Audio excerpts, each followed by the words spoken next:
Hello everybody. So my name is Chris Lepe. I work for an organization called Transform. We work to create world-class public transportation and walkable communities here in the Bay Area and beyond.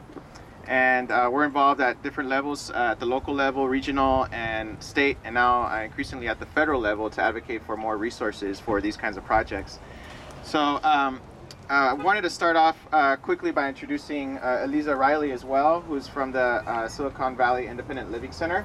And she's going to say a few words as well. So first off, I wanted to kind of provide a little bit of a context as to why bus rapid transit is so important for Santa Clara County and for El Camino in particular. First off, transportation accounts for the number one or second largest cost for Bay Area families. And here in Santa Clara County, Transform did an analysis area-wide, and what we found is that Santa Clara County has the largest gap between the cost.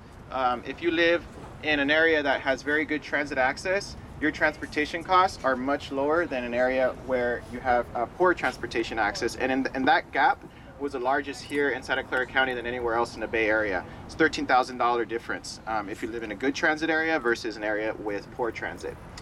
The other reason why improving our public transit system, including bus rapid transit here on El Camino, is so important is that, as many of you know, greenhouse gas emissions from the transportation sector are the number one source of global warming from the emissions here in the Bay Area. So here in Santa Clara County, we actually account for 1/4 of the vehicle miles traveled in the Bay Area, and so that's a significant source of air pollution.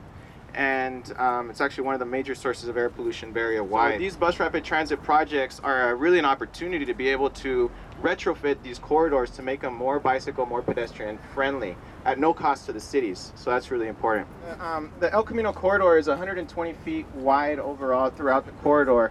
That's a very long distance across the street. In some areas, as in this particular intersection over here, it's actually on one of the sides, 140 feet. So having to cross that without having much infrastructure and like things like bulb outs, for example, can be difficult and uninviting. With exclusive lanes, what bus rapid transit can bring is bike lanes. It can still maintain the existing median, although it might need to be reduced in some areas. You could also have bulb outs. That would decrease the distance across the streets, a sidewalk extension at the intersections, and then also you can even integrate more crosswalks and more signalized intersections. So it really is an opportunity to retrofit the corridor, allow for a more balanced corridor with where bicyclists, pedestrians, and transit riders have more of a place here. Oh, first of all, I work at Silicon Valley Independent Living Center. We work with and for people with disabilities to advocating for their future and their rights.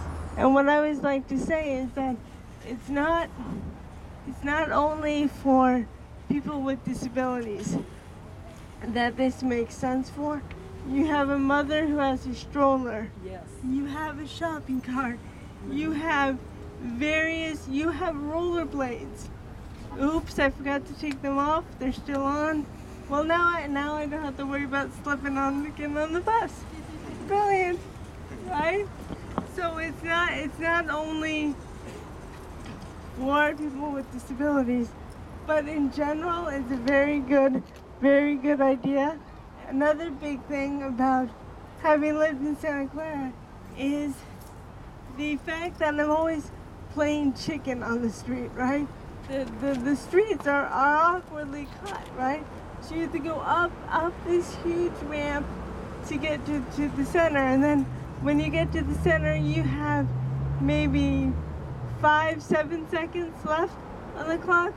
So how fast can you make it to the other side and get up that curb cut, right? All right. Thanks, Elisa. So finally, I just wanted to leave it with one final point. 20% of VTA's entire bus ridership is along the 22 and the 522 bus lines that run along El Camino Real. If you add the line 23 service that runs along San Carlos Stevens Creek, which is the other BRT corridor that VTA is planning, that's 30% of VTA's entire bus ridership. That's the equivalent of the entire light rail system in the South Bay.